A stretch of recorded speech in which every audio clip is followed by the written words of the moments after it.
Welcome to my YouTube channel. നമ്മൾ class 7 science chapter 2 ആണ് discuss ചെയ്യാൻ പോകുന്നത്. ആസിഡുകളും ബേസുകളും. PSC പരീക്ഷകൾക്ക് ഈ ഒരു ഭാഗം ഇമ്പോർട്ടൻ്റ് ആണ്. നമുക്ക് നോക്കിയിട്ട് തന്നെ പോവാം. SCRT നിങ്ങൾ നന്നായിട്ട് തന്നെ പഠിക്കാൻ ശ്രമിക്കാം. ഓക്കെ, ആദ്യം കൊടുത്തിരിക്കുന്ന ലിറ്റ്മസ് പേപ്പറിനെ പറ്റിയിട്ടാണ്. മരങ്ങളിലും പാറകളിലും മറ്റും പറ്റിപ്പിടിച്ച് വളരുന്ന സസ്യവിഭാഗമായ ചിലയിനം ലൈക്കണുകളിൽ നിന്നാണ് നിർമ്മിക്കുന്ന ചായമാണ് ലിറ്റ്മസ് എന്ന് പറയുന്നത്. ഇത് നിറമാറ്റം വഴി പദാർത്ഥങ്ങളുടെ സ്വഭാവം തിരിച്ചറിയാൻ സഹായിക്കുന്നു. ലൈക്കണുകളുടെ സത്ത് കടലാസിൽ പുരട്ടി ലിറ്റ്മസ് പേപ്പറും വെള്ളത്തിൽ ലയിപ്പിച്ച ലിറ്റ്മസ് ലായനിയും ഉണ്ടാക്കാം. ആസിഡുകൾ എന്താണ്? ആൽക്കലികൾ എന്താണ്? ആസിഡുകൾ നീല ലിറ്റ്മസിനെ ചുവപ്പാക്കുന്നു. നീല ലിറ്റ്മസിനെ ചുവപ്പാക്കും. അതായത് ഈ ആസിഡ് വീഴുമ്പം നമ്മൾ ബോഡി ചുമക്കുമല്ലോ. പുളി രുചിയാണുള്ളത്. വഴുവഴുപ്പില്ല. pH 7 കുറവ്. ആസിഡ് അടങ്ങിയ പദാർത്ഥങ്ങൾ നാരങ്ങാനീര്, വിനാഗിരി, മോര്, പുളിവെള്ളം, തേങ്ങാവെള്ളം, കഞ്ഞിവെള്ളം, പാൽ. ബേസുകൾ അഥവാ ആൽക്കലി ചുവന്ന ലിറ്റ്മസിനെ നീലയാക്കുന്നു. കാരരുചിയാണുള്ളത്. വഴുവഴുപ്പുണ്ട്. pH 7 കൂടുതൽ. ബേസുകൾ അടങ്ങിയ പദാർത്ഥങ്ങൾ സോപ്പ് വെള്ളം, അപ്പക്കാര ലായനി, ചുണ്ണാമ്പ് വെള്ളം, തെളിഞ്ഞ ചാരവെള്ളം. സൂചകങ്ങൾ അഥവാ ഇൻഡിക്കേറ്റേഴ്സ് നിറമാറ്റത്തിലൂടെ ആസിഡിനെയും ബേസിനെയും തിരിച്ചറിയാൻ സഹായിക്കുന്ന പദാർത്ഥമാണ് സൂചകങ്ങൾ. ലിറ്റ്മസ് പേപ്പർ ഒരു സൂചകമാണ്. മറ്റ് സൂചകങ്ങളാണ് മീഥൈൽ, ഓറഞ്ച്, ഫിനോഫ്തലിൻ തുടങ്ങിയവ. ഫിനോഫ്തലിൻ ആൽക്കലിയിൽ ചേർത്താൽ ലഭിക്കുന്ന നിറമാണ് പിങ്ക്. ഫിനോഫ്തലിൻ ആൽക്കലിയിൽ ചേർത്താൽ ലഭിക്കുന്ന നിറമാണ് പിങ്ക്. മീഥൈൽ ഓറഞ്ച് ആസിഡ് ലായനിയിൽ നൽകുന്ന നിറം ഇളം ചുവപ്പ് അല്ലെങ്കിൽ ഇളം പിങ്ക്. മീഥൈൽ ഓറഞ്ച് ബേസിൽ നൽകുന്ന നിറം ഇളം മഞ്ഞ. ഫിനോഫ്തലിൻ ആസിഡിലോ ന്യൂട്രൽ ലായനിയിലോ നിറവ്യത്യാസം കാണിക്കുന്നില്ല. ആസിഡുകളെ തിരിച്ചറിയാനുള്ള പ്രകൃതിദത്ത സൂചകമാണ് ചെമ്പരത്തിപ്പൂ, ഉരച്ച കടലാസ്. ബേസുകളുടെ പ്രകൃതിദത്ത സൂചകമാണ് മഞ്ഞൾ. സാർവിക സൂചകം യൂണിവേഴ്സൽ ഇൻഡിക്കേറ്റർ. ഒരേ സമയം ആസിഡിനെയും ബേസിന്റെയും തിരിച്ചറിയാൻ ഉപയോഗിക്കുന്ന സൂചകമാണ് സാർവിക സൂചകം. പല സൂചകങ്ങളുടെയും ഒരു മിശ്രിതമാണിത്. ഇതിന്റെ ഏതാനും തുള്ളികൾ ആസിഡിലോ ബേസിലോ ചേർക്കുമ്പോൾ അവയുടെ സ്വഭാവവും തീവ്രതയും അനുസരിച്ച് പല നിറങ്ങൾ ലഭിക്കുന്നു. സാർവിക സൂചകം നിറച്ചിരിക്കുന്ന കുപ്പിക്ക് പുറത്തുള്ള കളർ ചാർട്ടുമായി താരതമ്യം ചെയ്ത് ദ്രാവകത്തിന്റെ സ്വഭാവവും തീവ്രതയും കണ്ടെത്താം. പുളിരുചി എന്നർത്ഥം വരുന്ന അസിഡസ് എന്ന ലാറ്റിൻ പദത്തിൽ നിന്നാണ് ആസിഡ് എന്ന പദം ഉണ്ടായത്. നെല്ലിക്കയിൽ ധാരാളം അടങ്ങിയിട്ടുള്ള വിറ്റാമിൻ സി അസ്കോർബിക് ആസിഡാണ്. ഇതിന്റെ സാന്നിധ്യമാണ് നെല്ലിക്കയ്ക്ക് പുളിരുചി നൽകുന്നത്. തൈരിലെ ലാക്ടോബാസിലസ് എന്ന ബാക്ടീരിയ പാലിൽ പോഷണം നടത്തുന്നതിന്റെ ഫലമായി ഉണ്ടാകുന്ന ആസിഡാണ് ലാക്റ്റിക് ആസിഡ്. തൈരിന് പുളിരുചി നൽകുന്നു. ഉറുമ്പ് കടിക്കുമ്പോൾ വേദന അനുഭവപ്പെടുന്നത് ഉറുമ്പിന്റെ ശരീരത്തിലെ ഫോമിക് ആസിഡ് നമ്മുടെ കോശങ്ങളുമായി പ്രവർത്തിക്കുമ്പോഴാണ്. റബ്ബർ പാൽ കട്ടിയാക്കാൻ ഉപയോഗിക്കുന്ന ആസിഡാണ് ഫോമിക് ആസിഡ്. ഹിപ്നോട്ടിസത്തിന് ഉപയോഗിക്കുന്ന ആസിഡാണ് ബാർബ്യൂട്ടിക് ആസിഡ്. സൂചകങ്ങൾ ചേർത്തപ്പോൾ ഉണ്ടാകുന്ന നിറങ്ങൾ നോക്കാം.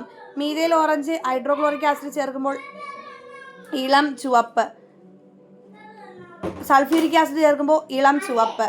അതുപോലെ സോഡിയം ഹൈഡ്രോക്സൈഡ് ചേർക്കുമ്പോൾ ഇളം മഞ്ഞ. പൊട്ടാസ്യം ഹൈഡ്രോക്സൈഡ് ചേർക്കുമ്പോഴും ഇളം മഞ്ഞ. ഫിനോഫ്തലിൻ ഹൈഡ്രോക്ലോറിക് ആസിഡിൽ വ്യത്യാസമില്ല. സൾഫ്യൂരിക് ആസിഡിൽ വ്യത്യാസമില്ല. സോഡിയം ഹൈഡ്രോക്സൈഡിൽ പിങ്ക്, പൊട്ടാസ്യം ഹൈഡ്രോക്സൈഡിൽ പിങ്ക്. നീല ലിറ്റ്മസ് പേപ്പറിൽ ഹൈഡ്രോക്ലോറിക് ആസിഡ് ചുവപ്പ്. അതുപോലെ നീല ലിറ്റ്മസ് പേപ്പർ സൂചകം സൾഫ്യൂരിക് ആസിഡിലാവുമ്പോൾ ചുവപ്പ്. സോഡിയം ഹൈഡ്രോക്സൈഡിൽ വ്യത്യാസമില്ല. പൊട്ടാസ്യം ഹൈഡ്രോക്സൈഡിൽ വ്യത്യാസമില്ല. ചുവപ്പ് ലിറ്റ്മസ് പേപ്പർ ഹൈഡ്രോക്ലോറിക് ആസിഡിൽ വ്യത്യാസമില്ല. സൾഫ്യൂരിക് ആസിഡിൽ വ്യത്യാസമില്ല. സോഡിയം ഹൈഡ്രോക്സൈഡിൽ നീല. പൊട്ടാസ്യം ഹൈഡ്രോക്സൈഡിൽ നീല. ഇത്ര കാര്യങ്ങൾ ഓർത്തു വെക്കുക.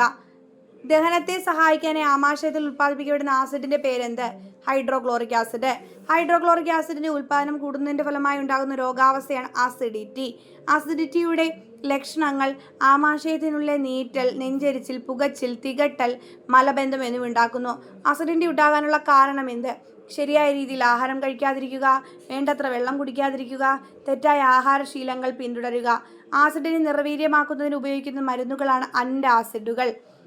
ആസിഡുകൾ ലോഹങ്ങളുമായി പ്രവർത്തിക്കുന്നതിനാൽ അച്ചാറുകൾ സൂക്ഷിക്കാൻ ലോഹപാത്രങ്ങൾ ഉപയോഗിക്കാറില്ല. തൈര്, മോര് ഇവയിലെ ആസിഡ് ലോഹവുമായി പ്രവർത്തിക്കുന്നതിനാൽ തൈര്, മോര് ഇവ ചേർത്ത കറികൾ ഉണ്ടാക്കാൻ മൺപാത്രങ്ങളാണ് സാധാരണ ഉപയോഗിക്കാറ്. ലബോറട്ടറികളിൽ ഉപയോഗിക്കുന്ന ആസിഡുകളും ബേസുകളും.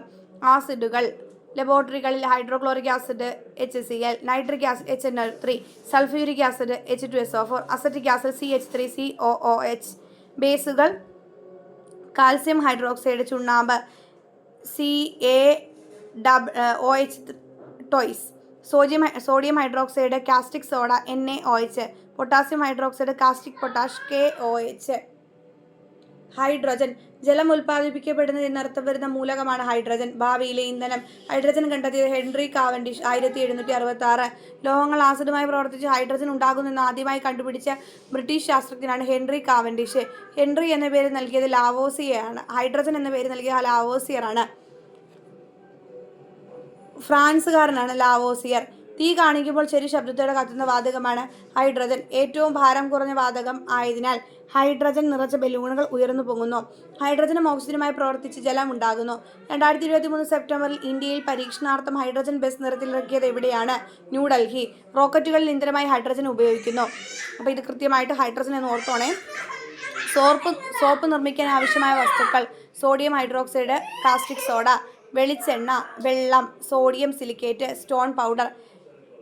സോഡിയം ഹൈഡ്രോക്സൈഡ് സോപ്പ് നിർമ്മാണ വേളയിൽ ജലത്തിലേക്ക് കാസ്റ്റിക് സോഡ ചേർക്കുമ്പോൾ വൻതോതിൽ താപം പുറത്തു വരുന്നു.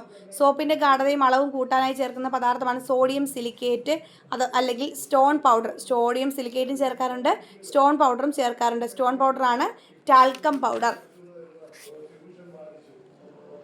ആസിഡുകളും ഉപയോഗങ്ങളും: അസറ്റിക് ആസിഡ് അച്ചാറുകളിലും മറ്റു ഭക്ഷണപദാർത്ഥത്തിൽ, സിട്രിക് ആസിഡ് പാനീയങ്ങൾ ഉണ്ടാക്കാൻ, സൾഫ്യൂരിക് ആസിഡ് മോട്ടോർ വാഹനങ്ങളുടെ ബാറ്ററിയിൽ, നൈട്രിക് ആസിഡ് രാസവളം, പെയിന്റ്, ചായങ്ങൾ എന്നിവ നിർമ്മിക്കാൻ, ടാനിക് ആസിഡ് തുകൽ, മഷി എന്നിവ നിർമ്മിക്കാൻ, കാർബോണിക് ആസിഡ് ശീതളപാനീയങ്ങളിൽ, ഫോർമിക് ആസിഡ് റബ്ബർ പാൽ കട്ടിയാക്കാൻ. ബേസുകളുടെ ഉപയോഗം: കാൽഷ്യം ഹൈഡ്രോക്സൈഡ് ഗ്ലാസ് നിർമ്മാണം, മണ്ണിൻ്റെ അസിഡിറ്റി കുറയ്ക്കാൻ. Sodium hydroxide soap, paper, rayon എന്നിവ നിർമ്മിക്കാൻ. പൊട്ടാസ്യം ഹൈഡ്രോക്സൈഡ് സോഫ്റ്റ് പേപ്പർ ഉണ്ടാക്കാൻ. അലൂമിനിയം ഹൈഡ്രോക്സൈഡ്, മഗ്നീഷ്യം ഹൈഡ്രോക്സൈഡ് മരുന്നുകളിൽ. അലൂമിനിയം ഹൈഡ്രോക്സൈഡ് മഗ്നീഷ്യം ഹൈഡ്രോക്സൈഡും എന്താണ്? മരുന്നുകളിലാണ്. ആസിഡും ആൽക്കലിയും നിശ്ചിത അളവിൽ കൂടിച്ചേരുമ്പോൾ ആസിഡിൻ്റെയും ആൽക്കലിയുടെയും ഗുണങ്ങൾ നഷ്ടപ്പെടുകയും ജലവും ലവണവും ഉണ്ടാകുകയും ചെയ്യുന്ന പ്രവർത്തനമാണ് നിർവീരീകരണം, ന്യൂട്രലൈസേഷൻ. ആസിഡ് പ്ലസ് ആൽക്കലി ചേർന്നാൽ ലവണവും ജലവും പുറത്തുവരും. ഹൈഡ്രോക്ലോറിക് ആസിഡ് സോഡിയം ഹൈഡ്രോക്സൈഡ് കൂടിച്ചേരുമ്പോൾ സോഡിയം ക്ലോറൈഡും ജലവും ഉണ്ടാകും. കാസ്റ്റിക് സോഡയുടെ രാസനാമം ഏത്? Sodium hydroxide. കേരളത്തിൽ മണ്ണിൻ്റെ പൊതു സ്വഭാവമാണ് ആസിഡ് സ്വഭാവം. ആസിഡിൻ്റെ വീര്യം നഷ്ടപ്പെടുത്താൻ വേണ്ടി മണ്ണിൽ ചേർക്കുന്ന ആൽക്കലി സ്വഭാവമുള്ള പദാർത്ഥമാണ് കുമ്മായം.